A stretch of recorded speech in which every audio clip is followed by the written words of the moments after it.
isi yose yabonye agakiza k'Imana,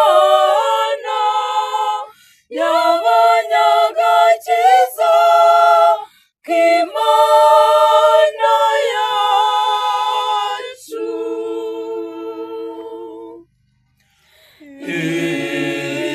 Isi yose yabonye agakiza k'Imana, yabonye agakiza k'Imana yacu.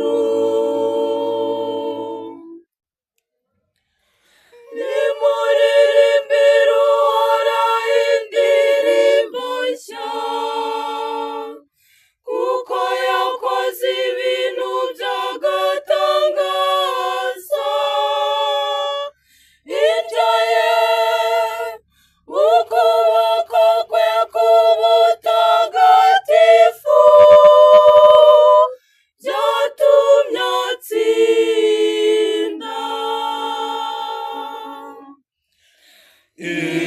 Isi yose yabonye agakiza k'Imana, yabonye agakiza k'Imana yacu. Uhoraho yagaragaje ugutsinda kwe, atangaza ubutabera bwe mu maso y'amahanga. Yibutse ubuntu bwe n'ubudahemuka bwe, agirira inzu ya Israheli. Isi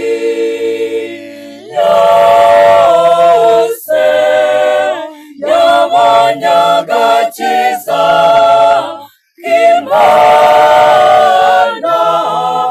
yabonye agakiza k'Imana yacu. Imipaka yose y'isi yabonye ugutsinda kw'Imana yacu. Nimusingize Uhoraho ku isi hose, nimuvuze impundu kandi muririmbe.